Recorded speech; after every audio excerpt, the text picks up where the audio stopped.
don't even think I've truly embraced the idea that I'm a leader just yet. I think that's something that is still evolving. I think, you know, there are different things when you think about leadership, and you know, it's something that we're constantly learning, constantly improving on, and it's really bringing out the best in others. And, you know, when I'm able to do that, I think I'm doing what God has asked me and called me to do.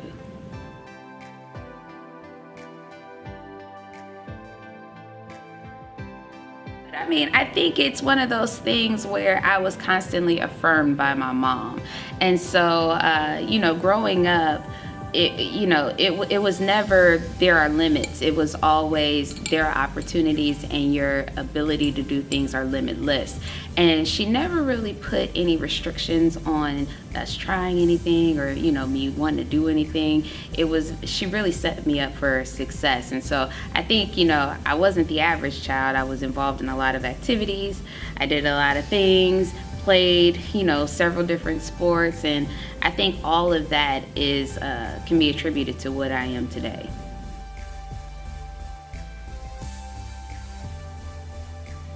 Life hero. Well, I think I would have to say a life hero would definitely have to be my mom, Deborah Harris. And the reason why is because growing up, I got an opportunity to see her and to see how she navigated life, and she overcame a lot. And in her overcoming a lot, she never put barriers around what I could do, and she always worked hard to make sure that, you know, I had the things that I needed, that I received the best education, that I was in the best of circles, that I knew about college and different opportunities that were available to me. And then she basically set me up for success. And she not only did that for me, but she did it for my brother and my sister as well. And so when I think about little things, right, like she put all three of us through college, and it wasn't until my brother graduated from undergraduate college that she then went back and pursued her own degree. And you know, it's that selfless giving that she has always embraced. And I think, you know, watching that and trying to model, you know, my life after, you know, her drive to always bring out the best in us and do that for other people as well.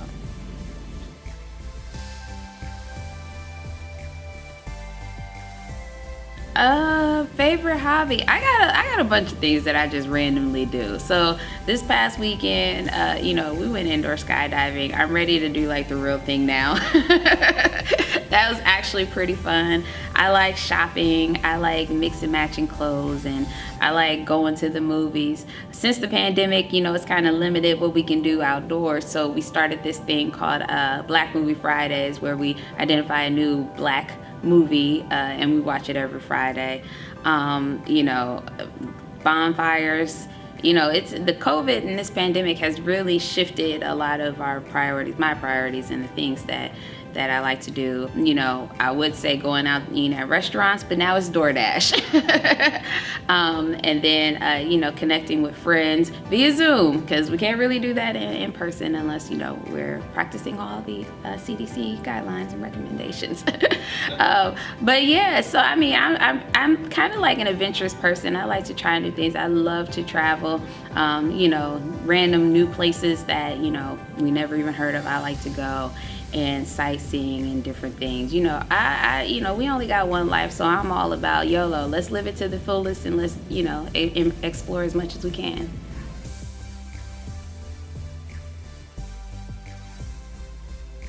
Most surprised to learn about me. Honestly, it's so random, but perhaps my favorite movie is like Jurassic Park. So I literally can watch that movie. I probably watched it about 10,000 times at this point. Like, that's no lie. And I can watch it over and over and over and over again. And I don't know why, but Jurassic Park is random. All of them. And I really love the Jurassic World series. But yeah, it's so random. Yeah, I don't know, something about dinosaurs and, you know, taking over the world. I don't know.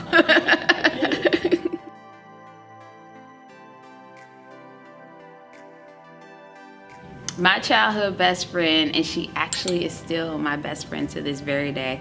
Her name is Tiffany Green. We actually met in kindergarten at Douglas Elementary. We were both 5 years old, and we have literally been friends ever since. And so, you know, even with me moving away to Houston, coming back to Columbus, you know, doing all that I do, if I would say there is somebody that is always in my corner, my ride or die, it is Tiffany Green. That's my buddy.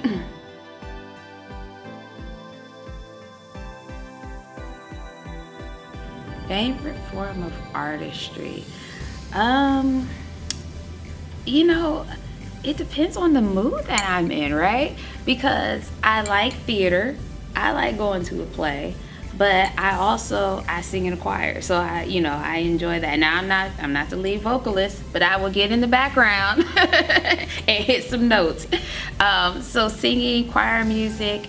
I also like artwork, like just random, you know, paintings and drawings and whatnot. Especially, I don't know, you know, after the protests and everything that took place downtown and in the short north, there were a series of artwork. Some of it is still up right now. I think it's just beautiful, so I would just go driving up and down it and taking a look at it. And I've recently been discovering some of the artwork, the new stuff that's down at Easton. So I think, you know, art is beautiful in all of its forms. And then I consider it artistry. I don't know if anybody else does, but I love making videos that go viral on social media. So that is my personal outlet of artwork, but you know, everybody got their thing. That's mine.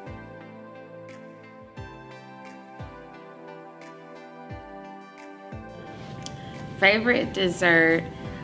It depends on my mood, but it's a toss up between apple pie. I make an awesome cheesecake, and I make an awesome peach cobbler. But the cheesecake that I make is divine, and so I would say that my own peach cobbler. I don't know about everybody else's. Maybe my aunt makes a really good peach cobbler, but mine. And then also is super random, but there is the ice cream from Cold Stone Creamery. It's called a Cheesecake Fantasy. That's my go-to.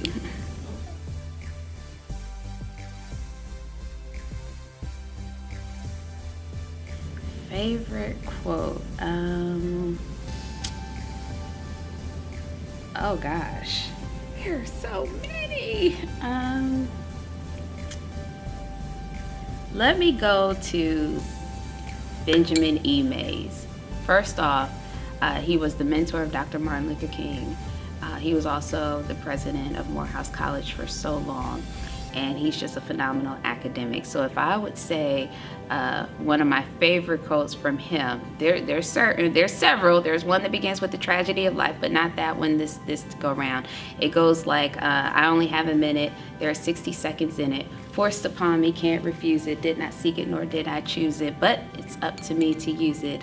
I must suffer if I lose it, give an account if I abuse it. I only have 1 minute, just a tiny little minute, but eternity is in it.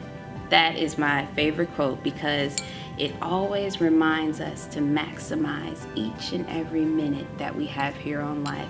And if that is just something that I do, so when I'm done and I stand at the pearly gates and meet God, you know, he says, well done, thy good and faithful servant. So that's my quote.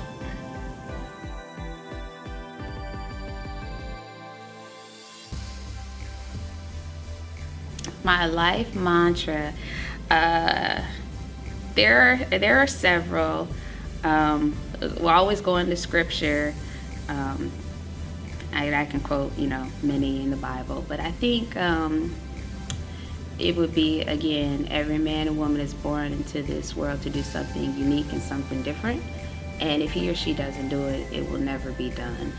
And so that reminds me to always do something. I would always strive to do something to make an impact, to help, you know, people be better off than what they are, help this world to be a better place than what it is. If it's police community relations, if it's an academic program so somebody can get their education, if it's creating new pathways for people to get an education so that they can live their best lives. I think, you know, I was put on this world to contribute to that. And so, I would say that was actually a quote. It's not necessarily a mantra. So that was my quote, again, a Benjamin E. Mays quote. And then mantras and affirmations, I don't know, because I write so many of them on social media to share to the world. And so I like to empower people. And I'm trying to think of one that really resonates with me right now. But, I can't really think of one. If I do, we can come back to it.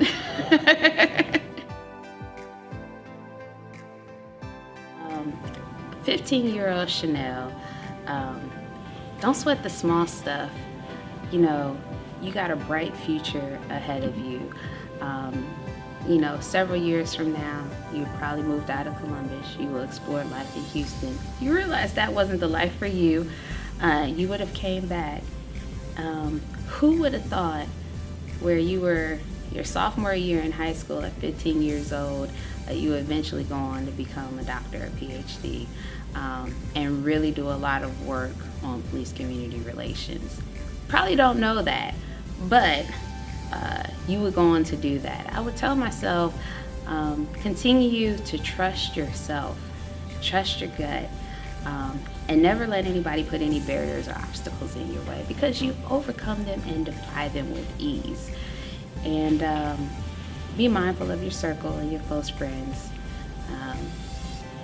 Be cognizant of who you surround yourself with. You just be surprised at the roller coaster that God has and the path that He's laid out for your life. You probably don't think about this stuff now, but you will. And just hold on, because and continue to follow God.